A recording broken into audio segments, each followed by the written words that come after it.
everything pertaining to what's happening has never come to the surface. I'm the only person in the background that knows the truth.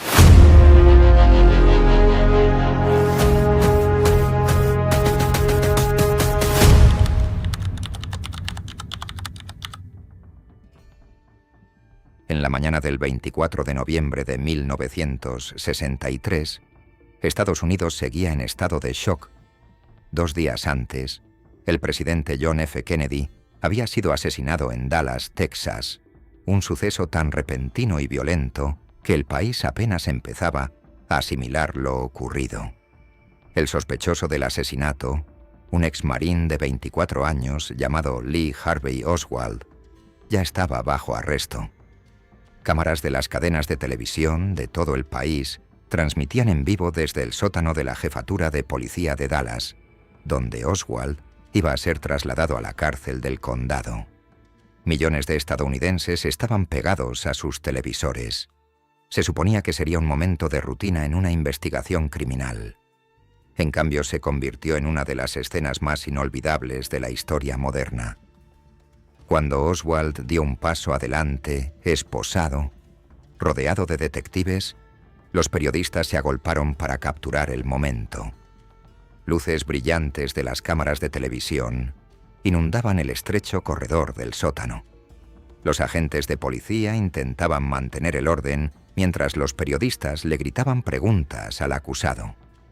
El ambiente era tenso, caótico y electrizante.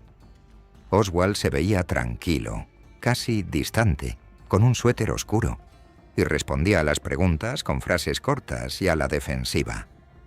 Para el país que miraba por televisión, este era el primer vistazo real al hombre acusado de matar a su presidente. Luego, de repente, todo cambió. De la multitud de reporteros y policías, un hombre robusto con un traje oscuro se adelantó rápidamente. Antes de que nadie entendiera completamente lo que estaba pasando, levantó un revólver y disparó un solo tiro directamente al abdomen de Oswald. El estallido resonó en el sótano mientras el sospechoso se desplomaba al instante, gimiendo de dolor, mientras los detectives se lanzaban contra el pistolero. Las cámaras de televisión capturaron todo el momento en directo. En hogares de todo el país, los televidentes observaron con incredulidad cómo el hombre acusado de asesinar al presidente era el mismo baleado en vivo y en directo. El pistolero fue reducido en segundos. Los agentes forcejearon con él en el suelo mientras otros se apresuraban a llevar a Oswald a una ambulancia. A las pocas horas, el presunto asesino del presidente Kennedy moriría en el hospital Parkland Memorial, el mismo hospital donde el propio Kennedy había sido declarado muerto solo 2 días antes. El hombre que había disparado permanecía en silencio bajo custodia policial, mientras su nombre se difundía por toda la nación. Se llamaba Jack Ruby. En cuestión de segundos, Ruby había transformado la ya impactante historia del asesinato de Kennedy en algo aún más misterioso. El hombre que podría haber explicado por qué habían matado al presidente ahora estaba muerto. El único sospechoso en la investigación de asesinato más importante de la historia de Estados Unidos había sido silenciado antes de enfrentarse a un juicio. Para millones de estadounidenses que veían la tragedia desarrollarse en tiempo real, las preguntas surgieron de inmediato. ¿Por qué un dueño de un club nocturno de Dallas asesinaría de repente al hombre acusado de matar al presidente? A primera vista, Jack Ruby parecía una figura improbable para entrar en el centro de uno de los eventos más importantes de la historia estadounidense. No era un extremista político, ni era un miembro conocido de ningún grupo revolucionario. Era un empresario local que poseía varios clubes nocturnos en Dallas, incluido el Carousel Club, un club de striptease que operaba al límite de la legalidad y era bien conocido entre los policías y periodistas que frecuentaban la vida nocturna del centro de la ciudad. Ruby era una cara familiar en la ciudad, un hombre conversador y enérgico que parecía conocer a todo el mundo. Pero a medida que los investigadores comenzaron a examinar el pasado de Ruby, el panorama se volvió más complicado. Nacido como Jacob Leon Rubenstein en Chicago en 1911, Ruby provenía de un ambiente familiar problemático y caótico. Sus padres eran inmigrantes judíos de Polonia que habían llegado a Estados Unidos buscando oportunidades, pero la vida en América resultó ser difícil. El hogar de los Rubenstein estuvo marcado por la pobreza, el conflicto constante y la inestabilidad. El padre de Ruby era conocido por su temperamento y luchaba por mantener un trabajo estable, mientras que su madre sufría graves problemas de salud mental que finalmente llevaron a que fuera internada en una institución. Los niños crecieron en gran parte sin supervisión en los barrios difíciles del West Side de Chicago. La violencia, las pandillas callejeras y el crimen organizado eran parte de la vida cotidiana. En ese ambiente, el joven Jacob Rubenstein desarrolló una reputación de tener mal genio y una personalidad impredecible. Se veía envuelto frecuentemente en peleas, a menudo reaccionando de manera explosiva cuando se sentía irrespetado. Debido a su temperamento rápido y su personalidad fogosa, se ganó un apodo que lo seguiría durante años. La gente lo llamaba Sparky, Chispa. Ruby odiaba el apodo, y cualquiera que lo usara descuidadamente a menudo se encontraba enfrentando sus puños. Incluso de joven, tenía fama de reaccionar violentamente a los insultos o desafíos. Amigos y familiares lo describirían más tarde como enérgico, inquieto y constantemente en busca de atención y aprobación. Era el tipo de persona que quería que lo notaran, que necesitaba sentirse importante en cualquier entorno en el que se encontrara. La escuela nunca mantuvo su interés por mucho tiempo. Ruby desertó temprano y comenzó a buscarse la vida en las calles. Como muchos jóvenes que crecían en Chicago durante esa época, rápidamente se involucró en pequeños negocios y trapicheos a nivel de calle. Vendía artículos de novedad, trabajaba como revendedor de entradas fuera de eventos deportivos y ocasionalmente hacía recados para pandillas locales.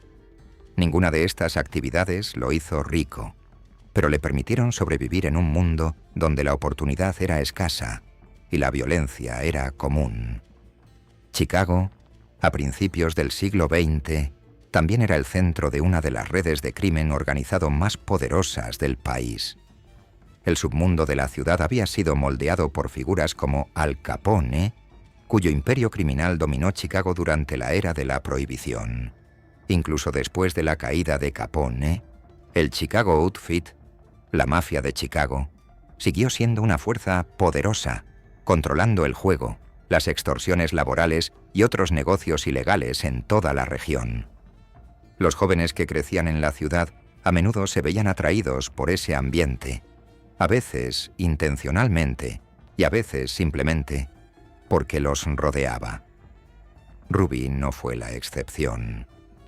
A medida que avanzaba en su adolescencia y principios de sus 20 años, comenzó a asociarse con personas conectadas a los sindicatos laborales y a las redes criminales que operaban en Chicago.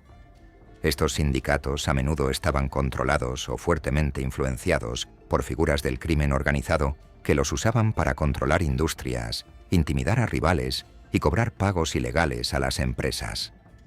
Ruby trabajó brevemente como organizador y ejecutor sindical, un papel que a veces implicaba intimidación o violencia contra los competidores.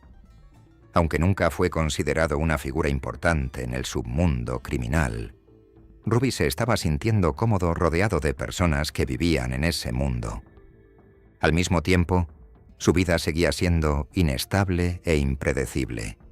Se movía frecuentemente entre trabajos, luchaba por construir relaciones duraderas y parecía constantemente inquieto. Amigos lo describirían más tarde como alguien que deseaba desesperadamente pertenecer a algo más grande que él mismo, pero que nunca logró encontrar un lugar donde encajara de verdad. Luego vino la Segunda Guerra Mundial. Como millones de jóvenes estadounidenses, Ruby finalmente fue reclutado en el ejército. En 1943 se unió a las Fuerzas Aéreas del Ejército de los Estados Unidos, donde sirvió como mecánico de aeronaves. A diferencia de muchos soldados que fueron enviados al extranjero a luchar, Ruby permaneció estacionado dentro de los Estados Unidos. Según la mayoría de los relatos, cumplió sus deberes adecuadamente y recibió una baja honorable después de que terminó la guerra en 1946. Sin embargo, cuando regresó a la vida civil, se encontró enfrentando la misma incertidumbre que lo había seguido antes de la guerra. Chicago había cambiado durante su ausencia, y cualquier pequeña conexión que alguna vez tuvo en las redes criminales de la ciudad ya no parecía tener mucho valor. Algunos relatos sugieren que las relaciones de Ruby con ciertas figuras en Chicago se habían deteriorado, dejándolo sin las oportunidades que alguna vez esperó construir.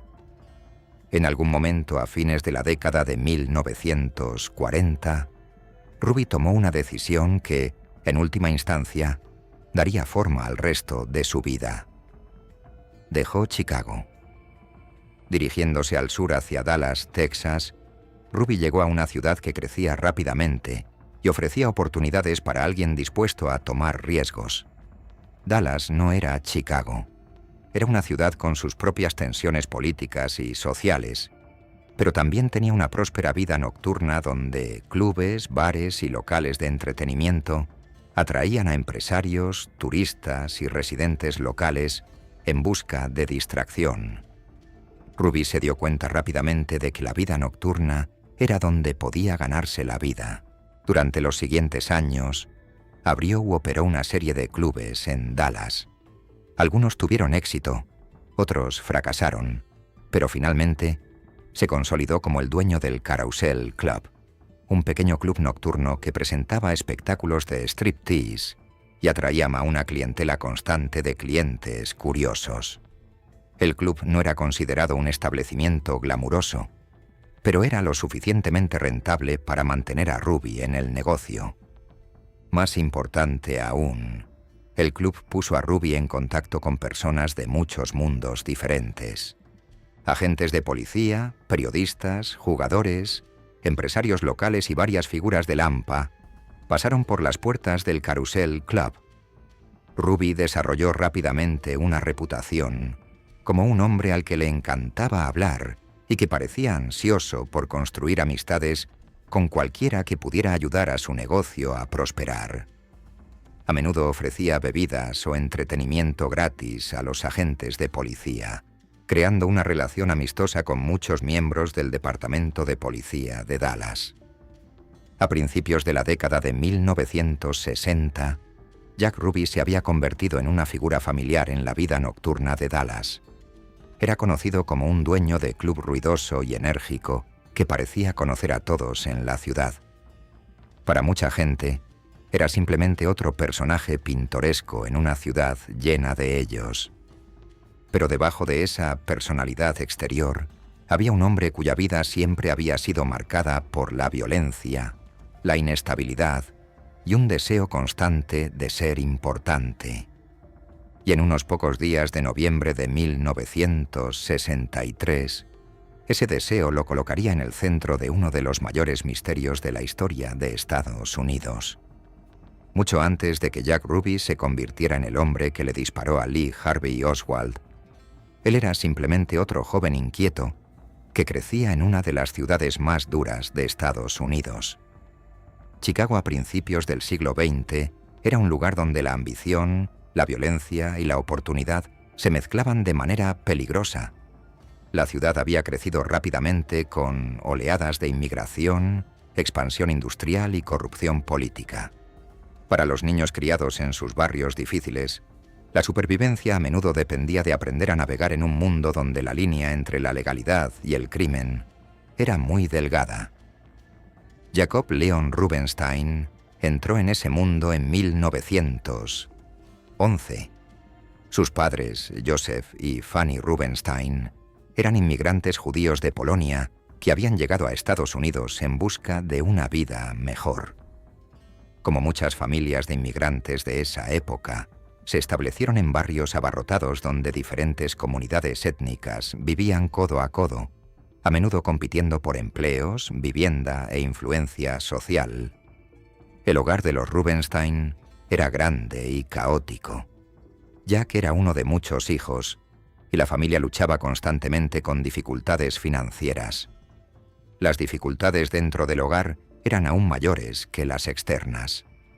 El padre de Ruby era conocido por ser duro y frecuentemente enojado, mientras que su madre sufría de una grave inestabilidad emocional que finalmente la llevó a ser internada en una institución mental. Con sus padres incapaces de proporcionar un cuidado constante, los niños a menudo se quedaron solos, criándose en las calles. Para el joven Jacob, las calles de Chicago se convirtieron tanto en un patio de recreo como en un campo de batalla. Rápidamente desarrolló una reputación de ser peleador. Los maestros se quejaban de su comportamiento, los vecinos lo describían como volátil, y los registros policiales mostrarían más tarde que había sido arrestado más de una vez siendo menor de edad. Fue durante este periodo que adquirió el apodo de Sparky, Chispa, una referencia a su temperamento rápido y sus reacciones explosivas. Ruby odiaba el nombre, pero capturaba algo esencial sobre su personalidad.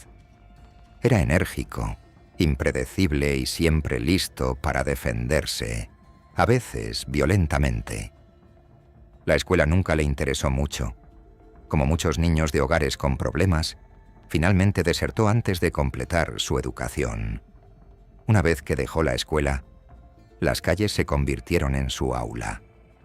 Ruby aprendió a ganar dinero rápido haciendo trapicheos, vendiendo artículos de novedad, trabajando como revendedor de entradas fuera de eventos deportivos y realizando pequeños trabajos para cualquiera que estuviera dispuesto a pagar. Ninguna de estas empresas proporcionó estabilidad, pero le enseñaron algo más importante: cómo sobrevivir en un entorno donde las conexiones importaban más que las reglas. Chicago durante esos años todavía vivía a la sombra de la prohibición y los imperios criminales que había creado. Aunque la era de Al Capone había terminado oficialmente para cuando Ruby llegó a la edad adulta, la estructura del crimen organizado permanecía firmemente establecida. El Chicago Outfit controlaba operaciones de juego, sindicatos laborales y varios negocios clandestinos que se extendían mucho más allá de la ciudad misma. Los jóvenes que querían ascender socialmente a menudo se veían atraídos por ese mundo. La participación de Ruby nunca fue glamurosa. No era un genio o un jefe en ascenso dentro del crimen organizado. En cambio, operaba en los márgenes, realizando tareas que requerían energía y lealtad, más que pensamiento estratégico.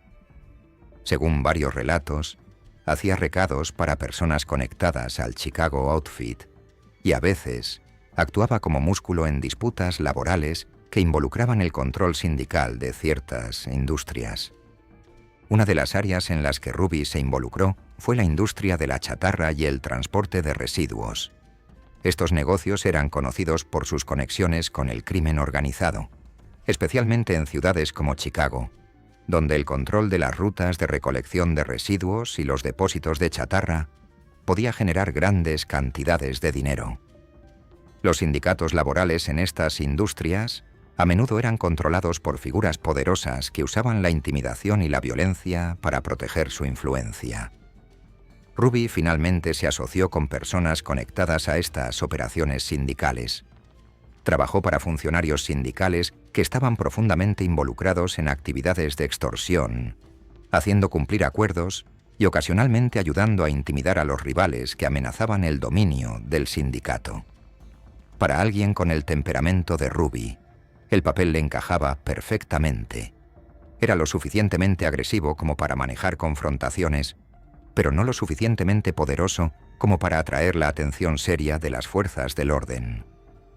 A pesar de estas conexiones, Ruby seguía siendo una figura relativamente pequeña en el ecosistema criminal de Chicago.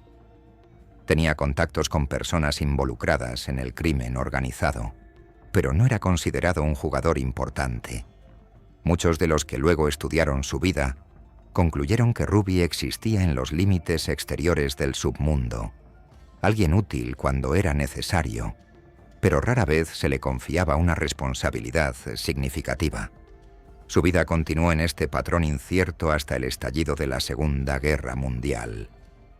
En 1943, Ruby fue reclutado en las Fuerzas Aéreas del Ejército de los Estados Unidos. Como muchos hombres de su generación, de repente se encontró siendo parte de un conflicto global que exigía disciplina y organización. Ruby sirvió como mecánico de aeronaves, manteniendo equipo militar en lugar de participar directamente en el combate. Sus registros de servicio indican que cumplió sus deberes adecuadamente y no experimentó problemas disciplinarios graves durante su tiempo uniformado. Durante unos años, la estructura de la vida militar proporcionó algo que Ruby rara vez había experimentado antes: estabilidad. Tenía un papel definido, una clara cadena de mando y responsabilidades diarias que lo mantenían concentrado. Pero cuando la guerra terminó en 1945 y regresó a la vida civil al año siguiente, esa estructura desapareció casi instantáneamente. Chicago ya no se sentía como la misma ciudad que había dejado. Cualquier pequeña red de contactos que una vez tuvo parecía haberse movido durante los años de la guerra. Algunas de las personas que conocía habían seguido adelante, otras habían ascendido más dentro del crimen organizado, y el propio Ruby permanecía en la misma posición incierta que siempre había ocupado. Varios relatos de personas que conocieron a Ruby sugirieron más tarde que él creía haber caído en desgracia con algunas figuras del AMPA de Chicago. Si esta percepción era precisa o simplemente parte de la personalidad, a menudo paranoica, de Ruby, es difícil de determinar. Pero en algún momento a fines de la década de 1940, decidió que Chicago ya no le ofrecía el futuro que deseaba. Así que se fue. Ruby viajó al sur a Dallas, Texas, una ciudad que experimentaba un rápido crecimiento y expansión económica. Dallas, en los años de la posguerra, se estaba convirtiendo en un importante centro comercial, atrayendo nuevos negocios y miles de nuevos residentes. Con ese crecimiento, vino una escena de vida nocturna en expansión, donde clubes, bares y locales de entretenimiento prosperaron. Para alguien con la personalidad de Ruby, el negocio de los clubes nocturnos parecía un ajuste natural. Era sociable, enérgico, y se sentía cómodo tratando con personas de diferentes ámbitos de la vida. También entendía cómo los entornos construidos alrededor del entretenimiento y el alcohol a menudo existían en un área gris entre las actividades legales e ilegales. Ruby comenzó a abrir y operar clubes en toda el área de Dallas. Algunas de estas empresas lucharon financieramente, mientras que otras lograron atraer multitudes constantes. Finalmente se asoció con varios establecimientos, incluido el Vegas Club y más tarde el Carousel Club, un club nocturno en el centro de la ciudad que se convertiría en el centro de sus operaciones comerciales. El Carousel Club no era un lugar elegante. Era un modesto club de striptease que presentaba bailarinas, música a todo volumen y bebidas económicas. Pero tenía una ventaja importante: la ubicación. Situado cerca del centro de Dallas, atrajo a una amplia variedad de clientes, incluidos empresarios, turistas, periodistas, jugadores y agentes de policía que trabajaban cerca. Ruby rápidamente convirtió el club en un lugar donde se podían construir relaciones. Ofrecía bebidas gratis a los agentes de policía, invitaba a los reporteros a pasar después del trabajo y trataba a muchos clientes habituales como amigos personales. A Ruby le encantaba la conversación y la atención. A menudo se movía de mesa en mesa saludando a los invitados y asegurándose de que todos supieran quién era el dueño del club. Para muchas personas, se parecía más a un anfitrión que a un hombre de negocios, alguien que disfrutaba ser parte del ambiente social que había creado. Con el tiempo, esta estrategia dio sus frutos. Ruby se hizo conocido dentro del Departamento de Policía de Dallas, no como un criminal, sino como un dueño de club amigable que apoyaba a los oficiales que visitaban su establecimiento. Los agentes de policía a veces traían a sus amigos al club. Los reporteros lo usaban como un lugar para relajarse después de cubrir historias. Y Ruby felizmente fomentaba el ambiente. Pero debajo del exterior amigable, la vida de Ruby todavía tenía la misma inestabilidad que lo había seguido desde la infancia. Su temperamento seguía siendo impredecible. Empleados y clientes ocasionalmente presenciaron cómo estallaba en ira repentina por disputas menores. También hubo múltiples arrestos a lo largo de los años, por delitos como alterar el orden público, portar armas ocultas y agresión. Ninguno de estos incidentes destruyó su negocio, pero reforzaron la reputación que Ruby ya tenía. Un hombre que podía ser generoso y amigable en un momento y violentamente explosivo al siguiente. A principios de la década de 1960, Jack Ruby se había convertido en un personaje fijo en la vida nocturna de Dallas. No era rico ni era una figura criminal importante, pero estaba conectado. Conocía a agentes de policía, periodistas, jugadores e individuos que se movían en los espacios sombríos entre la legalidad y el crimen organizado. Para la mayoría de la gente, Ruby parecía ser simplemente otro personaje pintoresco en la ciudad. Pero esas conexiones y la personalidad inquieta que lo impulsaba lo estaban acercando cada vez más al momento que definiría su vida. Porque en noviembre de 1963, los ojos del mundo entero se volverían de repente hacia Dallas, y Jack Ruby se encontraría más cerca de la historia de lo que nadie podría haber imaginado. A principios de la década de 1960, Jack Ruby se había establecido firmemente en el mundo de la vida nocturna de Dallas, pero el ambiente que lo rodeaba era mucho más complicado que unos pocos clubes de striptease y bebidas nocturnas. Dallas no solo era una ciudad de negocios en crecimiento, sino que también era una encrucijada donde la política, el crimen organizado y las tensiones de la Guerra Fría se intersecaban silenciosamente. Ruby estaba en algún lugar en medio de ese complicado paisaje. Un hombre que parecía conocer a todo el mundo, pero cuya verdadera importancia a menudo era difícil de medir. Los clubes que operaba Ruby eran más que simples lugares de entretenimiento.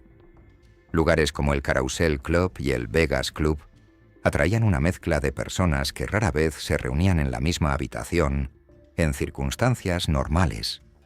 Los agentes de policía terminaban sus turnos allí. Los reporteros de los periódicos locales pasaban después de largos días cubriendo historias.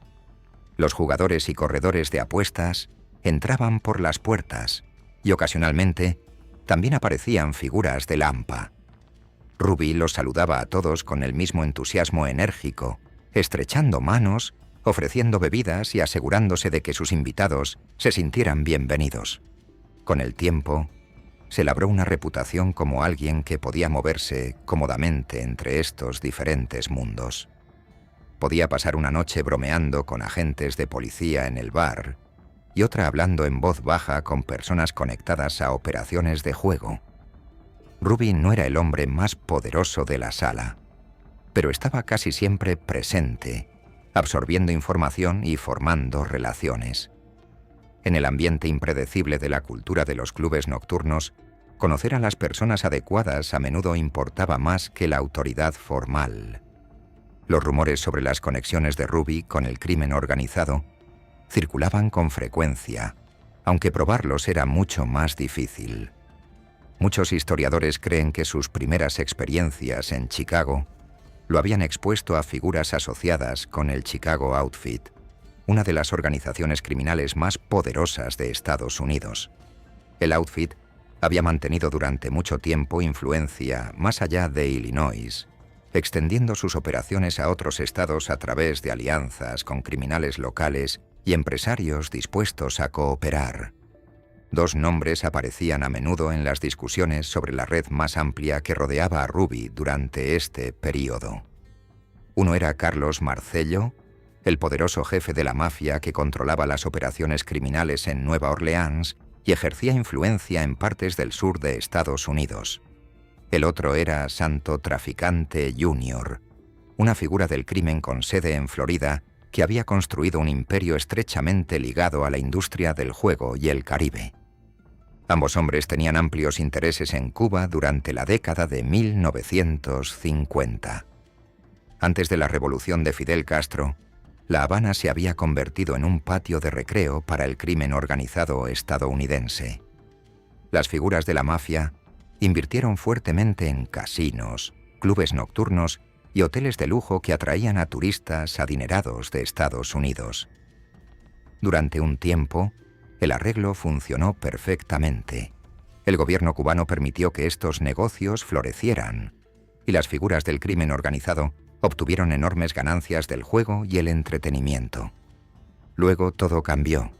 En 1959, las fuerzas revolucionarias de Fidel Castro derrocaron al gobierno de Fulgencio Batista y tomaron el control de Cuba. El nuevo régimen rápidamente comenzó a cerrar los casinos y a expulsar a las figuras de la mafia que alguna vez habían dominado la vida nocturna de La Habana. Millones de dólares en inversiones se desvanecieron casi de la noche a la mañana. Para hombres como Traficante y Marcelo, la revolución representó no solo un desastre financiero, sino también una humillación personal. La ira dentro de los círculos del crimen organizado fue intensa. Al mismo tiempo, el gobierno de Estados Unidos tenía sus propias preocupaciones sobre Cuba. La alianza de Castro con la Unión Soviética transformó la isla en un punto focal de las tensiones de la Guerra Fría. Las agencias de inteligencia estadounidenses comenzaron a buscar formas de sacar a Castro del poder y, al hacerlo, a veces exploraron asociaciones inusuales. Durante este periodo, comenzó a desarrollarse una extraña superposición entre las operaciones de inteligencia y las personas conectadas con el crimen organizado. La lógica era simple. Las figuras de la mafia ya tenían contactos en Cuba, acceso a redes de transporte y experiencia operando fuera de los límites legales. Para ciertas actividades encubiertas, estas conexiones parecían útiles. El resultado fue una colaboración complicada y controvertida entre elementos de la inteligencia estadounidense y figuras del AMPA que compartían un objetivo común: sacar a Fidel Castro. El nombre de Jack Ruby apareció ocasionalmente en historias relacionadas con estas redes. Algunos investigadores afirmaron más tarde que Ruby pudo haber actuado como un intermediario menor en ciertas operaciones conectadas a Cuba, ayudando a transportar materiales o a organizar contactos entre personas que se movían por diferentes partes del mundo criminal.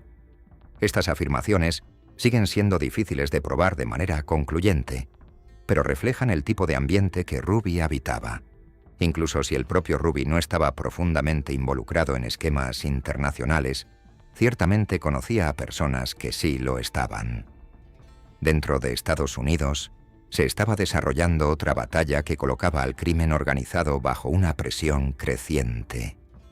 Cuando John F. Kennedy se convirtió en presidente en 1961, su administración lanzó una importante campaña contra la mafia y otras organizaciones criminales. Gran parte de este esfuerzo fue liderado por el hermano menor de Kennedy, Robert Kennedy, quien se desempeñó como fiscal general. Robert Kennedy persiguió al crimen organizado con implacable determinación. Su Departamento de Justicia amplió las investigaciones, procesó casos de extorsión e intentó desmantelar las redes que habían operado durante décadas con interferencia limitada. Para muchos líderes de la mafia, la nueva administración representaba una amenaza directa a su poder. Algunas figuras del crimen organizado creían que realmente habían ayudado a Kennedy a ganar la presidencia. Había rumores de que ciertos líderes sindicales y figuras del AMPA habían influido en los patrones de votación en estados clave durante las elecciones de 1960. Ya sea que estas afirmaciones fueran exageradas o no, la percepción entre algunos criminales era que habían sido traicionados. En su opinión, habían apoyado a Kennedy políticamente solo para enfrentarse a una persecución agresiva una vez que asumió el cargo. En este contexto de conflicto político, operaciones de inteligencia y redes criminales, Jack Ruby continuó dirigiendo sus clubes en Dallas. Exteriormente, su vida parecía relativamente ordinaria. Administraba su negocio, socializaba con agentes de policía y reporteros y mantenía el horario ocupado de un dueño de club nocturno. Sin embargo, Ruby también era conocido por su fascinación por los eventos políticos y las noticias nacionales. Seguía de cerca las historias importantes, a veces discutiéndolas apasionadamente con clientes y empleados en su club. Sus amigos lo describían como profundamente emocional al hablar de temas que le importaban, particularmente aquellos que involucraban a Estados Unidos y su reputación internacional. Sus reacciones podían ser intensas. Cuando los acontecimientos mundiales se desarrollaban en la televisión o la radio, Ruby a menudo respondía con dramáticas expresiones de ira o patriotismo. Quienes lo conocieron recordaron más tarde que a veces parecía personalmente afectado por desarrollos políticos que la mayoría de la gente seguía con curiosidad ordinaria. Era como si Ruby se sintiera profundamente conectado con los eventos más grandes que daban forma al país. A fines de 1963, Estados Unidos estaba entrando en un periodo turbulento. Las tensiones de la Guerra Fría seguían siendo altas. Las protestas por los derechos civiles se extendían por todo el país y las divisiones políticas se agudizaban. El presidente Kennedy planeó una visita a Texas en noviembre, con la esperanza de fortalecer el apoyo político en un estado que se estaba volviendo cada vez más importante para futuras elecciones. Dallas fue elegida como una de las paradas clave en el viaje del presidente. Para la ciudad, la visita representaba tanto emoción como ansiedad. Dallas tenía fama de intensas divisiones políticas, y algunos líderes locales temían que Kennedy pudiera encontrar hostilidad de ciertos grupos. Otros simplemente vieron la visita como un momento histórico, una oportunidad para que la ciudad apareciera en el escenario nacional. Jack Ruby fue uno de los que siguió la próxima visita con interés. Como muchos estadounidenses, admiraba el carisma y la imagen pública del presidente. Kennedy representaba juventud, confianza y una sensación de optimismo sobre el futuro del país. Para Ruby, que siempre había anhelado sentirse conectado a eventos importantes, la llegada del presidente a Dallas fue algo extraordinario. No tenía forma de saber que la visita pronto se convertiría en uno de los momentos más oscuros de la historia de Estados Unidos. El 22 de noviembre de 1963, la caravana del presidente John F. Kennedy viajó por el centro de Dallas mientras miles de espectadores se alineaban en las calles para observar. La atmósfera parecía festiva, casi de celebración, mientras la limusina presidencial se movía lentamente por la ciudad. Entonces sonaron disparos en Dealey Plaza. A los pocos minutos, el presidente había sido llevado de urgencia al Hospital Parkland Memorial, donde los médicos lucharon desesperadamente por salvarle la vida. Sus esfuerzos fracasaron. A la 1:00 p.m, John F. Kennedy fue declarado muerto. La nación se hundió en el luto casi de inmediato. En Dallas, la policía lanzó una búsqueda frenética del asesino. A las pocas horas arrestaron a Lee Harvey Oswald, un exmarín que trabajaba en el depósito de libros escolares de Texas, con vistas a la plaza. Oswald negó su participación en el tiroteo, declarándose un chivo expiatorio. Pero los investigadores anunciaron rápidamente que era el principal sospechoso. A medida que la historia se difundía a través de las transmisiones de televisión y radio, millones de estadounidenses lucharon por comprender lo que había sucedido. Entre ellos estaba Jack Ruby. Como muchas personas en Dallas, Ruby quedó atónito por la noticia de la muerte del presidente. Más tarde, los testigos lo describieron como profundamente conmocionado. incluso angustiado, a medida que se desarrollaban los acontecimientos de ese día. Sus clubes cerraron temporalmente por respeto a la tragedia, y Ruby pasó gran parte de las horas siguientes moviéndose por la ciudad, hablando con los reporteros y policías que conocía.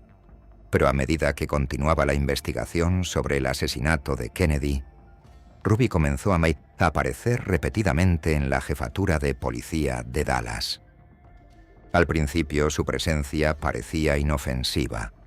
Después de todo, conocía a muchos de los oficiales que trabajaban allí, y los periodistas que cubrían la historia también lo reconocieron.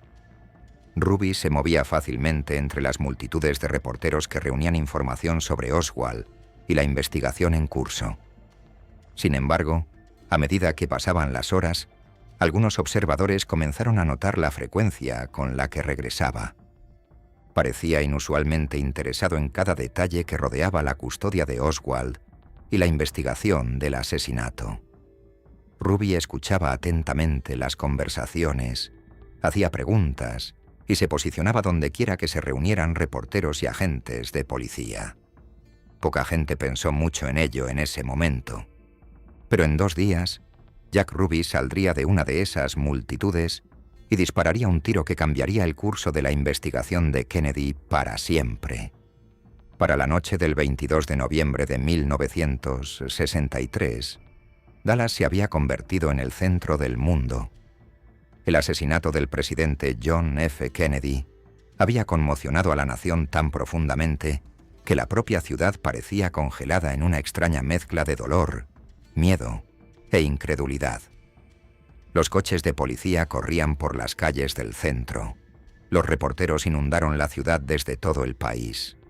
Y cada rumor se extendió por Dallas como un reguero de pólvora. En el centro de la tormenta estaba el Departamento de Policía de Dallas, donde los detectives trabajaban día y noche para interrogar al hombre acusado de asesinar al presidente. Lee Harvey Oswald había sido arrestado solo horas después del tiroteo. El joven ex-marín había sido detenido por primera vez por el asesinato del agente de policía de Dallas J. de Tippit, a quien le habían disparado mientras intentaba interrogar a un hombre sospechoso en un barrio residencial. Poco después, los investigadores conectaron a Oswald con el depósito de libros escolares de Texas, el edificio con vistas a Dealey Plaza, desde donde se creía que se habían disparado los tiros del asesinato.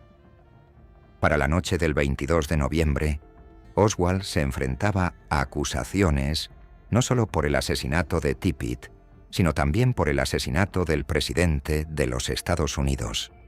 Dentro de la jefatura de policía, la situación era caótica. Los detectives interrogaron a Oswald repetidamente, mientras los reporteros se agolpaban en los pasillos exigiendo información. Los equipos de televisión instalaron luces y cámaras dondequiera que pudieran encontrar espacio. Por primera vez en la historia de Estados Unidos, una investigación de asesinato presidencial se desarrollaba casi por completo frente a cámaras de televisión en vivo. Y moviéndose silenciosamente por esos abarrotados pasillos, estaba Jack Ruby. Al principio, nadie encontró inusual su presencia. Ruby conocía a muchos de los oficiales que trabajaban dentro del edificio. A lo largo de los años, había construido amistades con numerosos miembros del Departamento de Policía de Dallas a través de su negocio de clubes nocturnos. Los oficiales a menudo visitaban el Carousel Club después del trabajo, y Ruby se esforzaba por tratarlos generosamente. Bebidas gratis, entrada gratuita y conversación amistosa eran parte de su rutina. Para muchos oficiales, Ruby era simplemente el dueño de un club ruidoso, pero inofensivo, al que le gustaba estar cerca de la policía. Debido a esas conexiones, pudo moverse por la jefatura de policía más fácilmente que la mayoría de los civiles. Durante la noche del 22 de noviembre y hasta el día siguiente, Ruby apareció repetidamente dentro del edificio. A veces hablaba con los reporteros que reconocía. Otras veces charlaba con agentes de policía que hacían guardia fuera de las salas de interrogatorio. En un momento, Incluso corrigió a un fiscal de distrito durante una rueda de prensa cuando el funcionario identificó erróneamente una de las organizaciones políticas de Oswald. Ruby gritó desde la multitud que el grupo se llamaba el Comité Fair Play for Cuba, demostrando que había estado prestando mucha atención a los detalles del caso. Para los observadores de la época, Ruby parecía ser simplemente otro ciudadano curioso atrapado en el drama que rodeaba el asesinato. Pero seguía regresando. Tarde esa noche deambuló por el edificio nuevamente, hablando con oficiales, haciendo preguntas y observando la actividad alrededor de la sala de interrogatorios de Oswald. Los detectives trabajaban sin parar para reconstruir la cronología del asesinato, y Ruby se quedaba cerca, escuchando atentamente cada vez que surgía nueva información. En un momento, llevó sándwiches a la estación de policía para los oficiales y reporteros que trabajaban largas horas. El gesto parecía generoso, incluso comprensivo. Toda la ciudad estaba de luto, y Ruby parecía compartir ese dolor abiertamente. Los testigos recordaron más tarde que parecía emocionado y profundamente molesto por la muerte del presidente.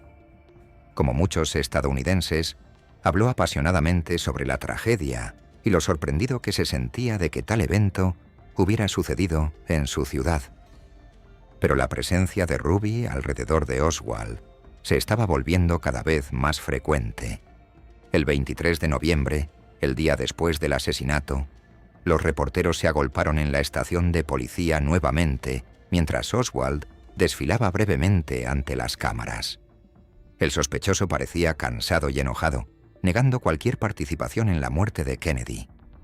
Cuando los reporteros gritaban preguntas, Oswald respondía con la frase que se haría famosa: «Solo soy un chivo expiatorio». De pie entre los reporteros ese día estaba Jack Ruby. Observó a Oswald de cerca mientras los detectives escoltaban al sospechoso a través del abarrotado pasillo. Las cámaras destellaban, los micrófonos eran empujados hacia adelante y la tensión en la sala era palpable.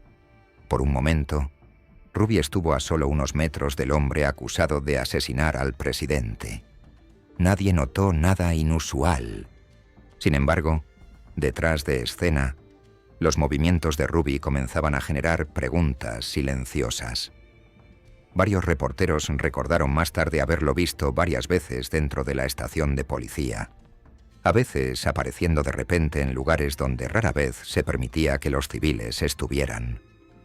Debido a que era familiar para tantos oficiales, el personal de seguridad rara vez lo detenía.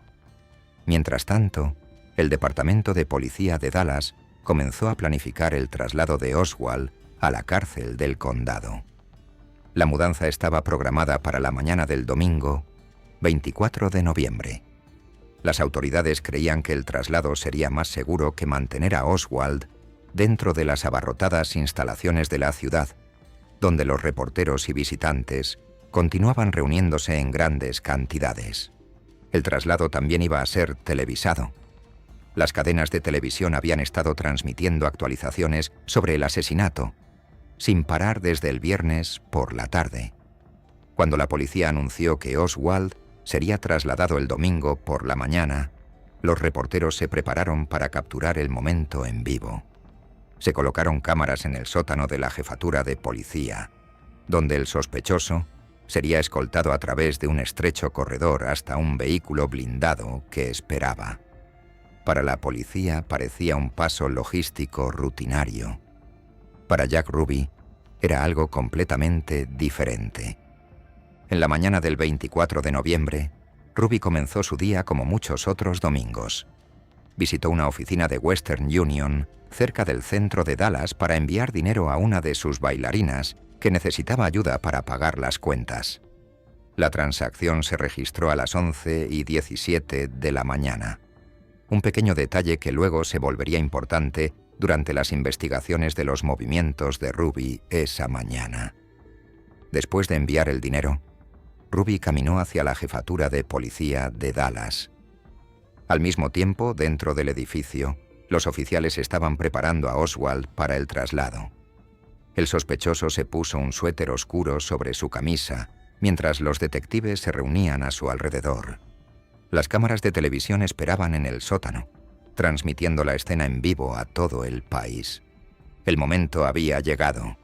Mientras Oswald era conducido al corredor del sótano, los reporteros gritaban preguntas mientras la policía intentaba despejar un camino hacia el vehículo que esperaba. De repente, de la multitud de periodistas y curiosos, un hombre se movió rápidamente hacia adelante. Era Jack Ruby.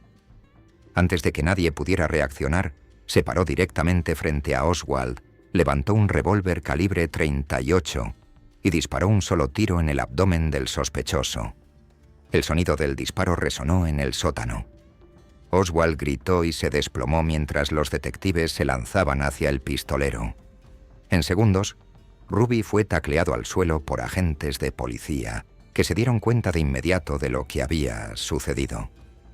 Todo el evento se había desarrollado frente a las cámaras de televisión, transmitido en vivo a millones de televidentes en todo Estados Unidos.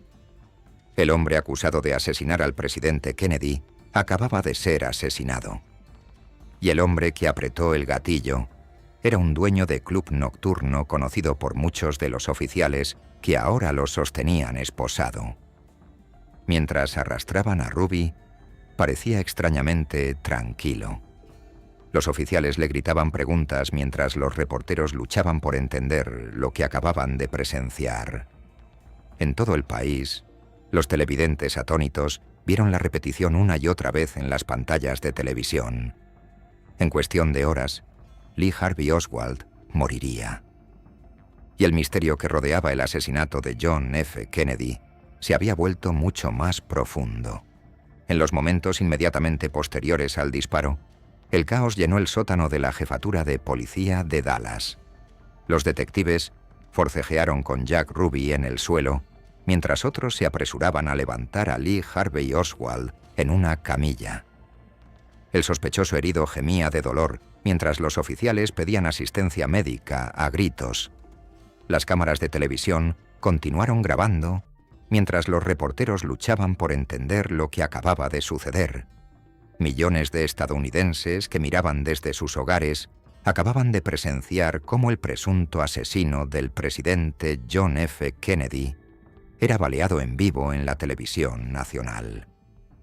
Oswald fue llevado de urgencia una vez más al Hospital Parkland Memorial, el mismo hospital donde los médicos habían luchado sin éxito para salvar la vida del presidente Kennedy 2 días antes. Los cirujanos trabajaron desesperadamente para detener la hemorragia interna causada por la bala de Ruby, pero la herida fue catastrófica. A pesar de sus esfuerzos, Lee Harvey Oswald murió poco después. El único hombre que podría haber sido juzgado por el asesinato del presidente ahora estaba muerto. Mientras tanto, Jack Ruby fue puesto bajo custodia a solo unos metros de donde había ocurrido el tiroteo. Los detectives que lo conocían personalmente ahora se encontraban interrogando al mismo hombre que alguna vez habían saludado como un dueño de club nocturno familiar. Cuando los oficiales le preguntaron por qué lo había hecho, Ruby dio una respuesta que sonó a la vez emocional y extrañamente simple. Afirmó haber actuado por dolor por el presidente Kennedy. Según Ruby, quería ahorrarle a Jacqueline Kennedy el dolor de regresar a Dallas para el juicio del asesino de su esposo. Pero casi de inmediato, a muchas personas les resultó difícil aceptar la explicación. Las circunstancias que rodearon el tiroteo plantearon preguntas inquietantes. ¿Cómo se las había arreglado Ruby para entrar en el sótano de la policía con un revólver cargado, mientras Oswald estaba rodeado de oficiales armados? ¿Por qué la seguridad no había impedido que un civil se acercara tanto al prisionero más importante del país? Y quizás lo más importante, ¿estaba Ruby actuando realmente solo? ¿O lo habían enviado a silenciar a Oswald antes de que el sospechoso pudiera revelar algo en la corte? Los investigadores rápidamente comenzaron a examinar los antecedentes de Ruby con mayor detalle. Descubrieron su largo historial de arrestos por delitos menores, sus conexiones dentro de la vida nocturna de Dallas y sus amistades con numerosos agentes de policía que frecuentaban sus clubes.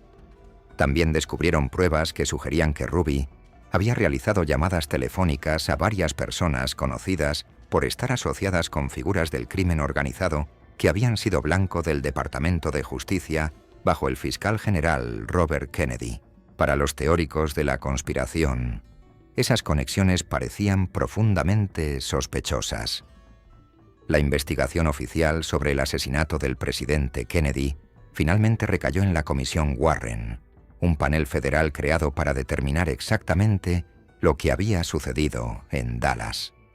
La comisión pasó meses examinando miles de documentos, entrevistando a testigos y reconstruyendo los eventos que rodearon tanto el asesinato como el asesinato de Oswald por parte de Ruby.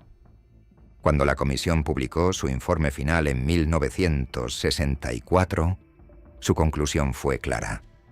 Lee Harvey Oswald había actuado solo al asesinar al presidente Kennedy, y Jack Ruby había actuado solo al matar a Oswald. Sin embargo, para muchos estadounidenses, la explicación se sintió incompleta. El propio comportamiento de Ruby, después de su arresto, solo profundizó el misterio. Durante el interrogatorio y a lo largo de su juicio, comenzó a expresar miedo de que fuerzas poderosas estuvieran involucradas en el asesinato y de que su vida estuviera en peligro. En un momento les rogó a los investigadores que lo sacaran de Dallas, alegando que no podía hablar libremente mientras permaneciera en la ciudad. Según Ruby, personas con enorme influencia eran responsables de los eventos que rodearon el asesinato. Esas declaraciones alimentaron la especulación de que Ruby podría saber mucho más de lo que estaba diciendo. En marzo de 1964, Ruby fue llevado a juicio por el asesinato de Lee Harvey Oswald. Los procedimientos judiciales atrajeron una enorme atención pública. Los fiscales argumentaron que Ruby había asesinado deliberadamente a un prisionero bajo custodia policial y exigieron el castigo más severo posible. Los abogados defensores de Ruby adoptaron un enfoque diferente. Argumentaron que su cliente había sido emocionalmente inestable en el momento del tiroteo y había actuado en un momento de abrumadora angustia psicológica. Los psiquiatras que examinaron a Ruby ofrecieron un testimonio que complicó aún más el caso. Un experto declaró que Ruby había experimentado lo que describió como un episodio psicótico después del asesinato del presidente Kennedy. Según el psiquiatra, el estado emocional de Ruby se había deteriorado tan gravemente que ya no podía distinguir el pensamiento racional de la acción impulsiva. El jurado finalmente rechazó la defensa por locura. El 14 de marzo de 1964, Jack Ruby fue declarado culpable de asesinato con malicia y condenado a muerte en la silla eléctrica. Durante un breve periodo, pareció que el hombre que había silenciado a Oswald pagaría por su crimen con su propia vida. Pero la historia no terminó ahí. En 1966, el Tribunal de Apelaciones Penales de Texas anuló la condena de Ruby. El tribunal dictaminó que no había recibido un juicio justo en Dallas debido a la abrumadora publicidad que rodeaba el asesinato y el tiroteo de Oswald. Se ordenó un nuevo juicio y el equipo legal de Ruby comenzó a prepararse para impugnar el caso nuevamente. Por primera vez desde su arresto, parecía posible que Ruby pudiera regresar a la corte y quizás hablar más abiertamente sobre lo que había sucedido en noviembre de 1963. Esa oportunidad nunca llegaría. Mientras esperaba el nuevo juicio, la salud de Ruby comenzó a deteriorarse rápidamente. A fines de 1966, fue hospitalizado después de quejarse de un dolor intenso. Los médicos pronto descubrieron que sufría de cáncer avanzado, que se había extendido por múltiples partes de su cuerpo. La enfermedad progresó rápidamente, dejando a Ruby físicamente debilitado y cada vez más paranoico. Durante sus últimas semanas, continuó insistiendo en que había verdades más profundas detrás del asesinato que nunca habían sido reveladas. Según los miembros de la familia y los abogados que hablaron con él durante ese tiempo, Ruby creía que figuras poderosas estaban involucradas en los eventos que rodearon la muerte de Kennedy y que él había sido manipulado o utilizado de maneras que no entendía completamente. El 3 de enero de 1967, Jack Ruby murió a la edad de 55 años por complicaciones relacionadas con el cáncer y una embolia pulmonar. Murió antes de que pudiera comenzar su nuevo juicio, llevándose consigo los secretos que pudo haber conocido. Con la muerte de Ruby, dos de las figuras centrales en el asesinato de Kennedy desaparecieron. Lee Harvey Oswald había muerto sin haber sido juzgado nunca por el asesinato del presidente. Jack Ruby había muerto sin explicar completamente por qué había matado a Oswald. Las investigaciones oficiales concluyeron que ambos hombres habían actuado de forma independiente. Pero para muchos observadores, las preguntas sin respuesta persistieron. ¿Era Ruby realmente solo un hombre afligido que actuó impulsivamente en un momento de tragedia nacional? ¿Era mentalmente inestable, como afirmaron sus abogados, abrumado por la conmoción del asesinato del presidente? ¿O había sido parte de una historia mucho más grande que involucraba crimen organizado, operaciones de inteligencia y conflicto político durante el apogeo de la Guerra Fría? Más de 6 décadas después, historiadores, periodistas e investigadores continúan debatiendo esas posibilidades. Se han publicado nuevos documentos, han surgido testigos e innumerables libros se han escrito intentando resolver el misterio. Sin embargo, la pregunta central sigue sin resolverse.